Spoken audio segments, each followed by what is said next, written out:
ନୀଳକଣ୍ଠ କହିଲା କି ମଣିଷର ସବୁଠାରୁ ଭଲ ଓ ଶ୍ରେଷ୍ଠ ଦାନ କ'ଣ? ଯାହାର ଫଳ ତାକୁ ନିଶ୍ଚିତ ମିଳିଥାଏ। ଏହି କାହାଣୀଟି ଜୀବନର ମାର୍ଗଦର୍ଶନ କରିବାରେ ସହାୟକ ହେବ।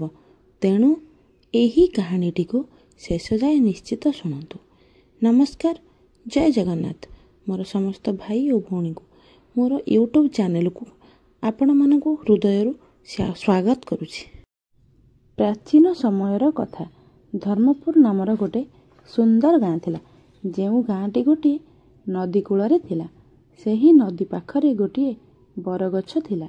ସେହି ବରଗଛ ଉପରେ ନୀଳକଣ୍ଠ ଓ ତା ସ୍ତ୍ରୀ ରହୁଥିଲେ। ଦିନେ ନୀଳକଣ୍ଠ ଓ ତା ସ୍ତ୍ରୀ ଖାଉଥିଲେ। ଠିକ୍ ସେହି ସମୟରେ ନୀଳକଣ୍ଠ ସ୍ତ୍ରୀର ନଜର ଗୋଟେ ବୁଢ଼ା ଲୋକ ଉପରେ ପଡ଼ିଲା, ଯିଏକି ଗୋଟେ ଗଛ ମୂଳେ ବସି ଖାଇବାକୁ ଯାଉଥିଲା। ସେହି ସମୟରେ ଜଣେ ଭିକାରୀ ଆସିଲା ଓ ସେହି ବୁଢ଼ାକୁ ଭିକ ମାଗିଲା। ସେହି ବୁଢ଼ା ଲୋକ ଜଣକ ନିଜେ ନ ଖାଇ ସେହି ଖାଦ୍ୟକୁ ସେ ଭୋକିଲା ଭିକାରୀକୁ ଦେଇଦେଲା। ଏସବୁ ନୀଳକଣ୍ଠର ସ୍ତ୍ରୀ ଦେଖିଲା ଓ ନୀଳକଣ୍ଠକୁ କହିଲା, ହେ ସ୍ୱାମୀ, ସେ ବୁଢ଼ା ଲୋକ ଜଣକ ନିଜେ ନ ଖାଇ ସେ ବୁଢ଼ା ଭିକାରୀକୁ କାହିଁକି ଦେଇଦେଲା? ସେଇଠୁ ନୀଳକଣ୍ଠ କହିଲା, ପ୍ରିୟେ, ଜଣେ ମଣିଷ ତା ଜୀବନ କାଳ ଭିତରେ କିଛି ନା କିଛି ଦାନ କରେ। କିଏ ଭୋଜନ, କିଏ କପଡ଼ା ତ କିଏ ଧନ୍ଦା କରେ। ନୀଳକଣ୍ଠ କହିଲା, ପ୍ରିୟେ, ତମେ ଜାଣିଛ ସବୁଠୁ ଶ୍ରେଷ୍ଠ ଦାନ କ'ଣ? କ'ଣ ଦାନ କଲେ ସବୁଠୁ ବଡ଼ ପୁଣ୍ୟ ମିଳେ?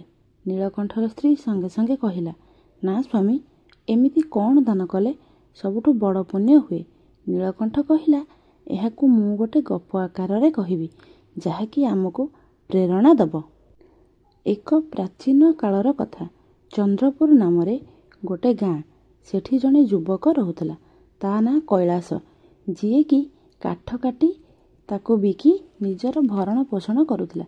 ସେ ତା ସ୍ତ୍ରୀ ସହିତ ଗୋଟେ ସାଧାରଣ ଜୀବନଯାପନ କରୁଥିଲା। କାଠ ବିକି ଯାହା ରୋଜଗାର କରୁଥିଲା, ସେଥିରେ ଗୁଜୁରାଣ ମେଣ୍ଟୁ ନଥିଲା। ସବୁବେଳେ ଅଭାବ ଲାଗି ରହୁଥିଲା।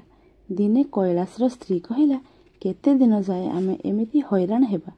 ତମେ ଗୋଟେ କାମ କର, ତମେ କାଠ କାମ ଛାଡ଼ି ସହରକୁ ଯାଇ ଚାକିରି କର। କେତେ ଦିନ ଯାଏ ଏମିତି ଗରିବ ହୋଇ ଜୀବନଯାପନ କରିବା? ନା କିଛି ପର୍ବପର୍ବାଣୀ ଅଛି, ନା କିଛି ଖୁସି। କୈଳାସ ସବୁ କଥା ମନ ଦେଇ ଶୁଣିଲା। ଟିକିଏ ହସିଲା ଓ କହିଲା, ମୁଁ ସବୁବେଳେ ତୁମ କଥା ମାନେ, କିନ୍ତୁ ମୁଁ ତୁମକୁ ପୂର୍ବରୁ ବି କହିଛି, ମୁଁ ଏ କାମ ଛାଡ଼ିପାରିବି ନାହିଁ। ସହରରେ ଏମିତି ଶାନ୍ତି ମିଳିବନି। ହଁ, ମୁଁ ଚାହୁଁଛି ତମେ ଆଉ ଏ କଥା କହିବ ନାହିଁ। ତା ସ୍ତ୍ରୀ କହିଲା, ଠିକ୍ ଅଛି, ଯାହା ତମକୁ ଠିକ୍ ଲାଗୁଛି ତମେ ସେମିତି କର। ହଉ ଚାଲ, ମୁଁ ରୋଷେଇ ସାରିଛି, ଖାଇବ। ଖାଇସାରି କାଠ କାଟିବାକୁ ଯିବ। ୟାପରେ କ'ଣ ହେଲା ମୁଁ ଦ୍ୱିତୀୟ ଅଧ୍ୟାୟରେ ନେଇ ଆସିବି। ଯଦି ଆପଣମାନଙ୍କୁ ଏ କାହାଣୀଟି ଭଲ ଲାଗୁଥାଏ, ଲାଇକ୍, ସେୟାର, ସବସ୍କ୍ରାଇବ୍ କରିବାକୁ ଜମା ବି ଭୁଲିବେନି। ରହୁଛି, ନମସ୍କାର, ଜୟ ଜଗନ୍ନାଥ।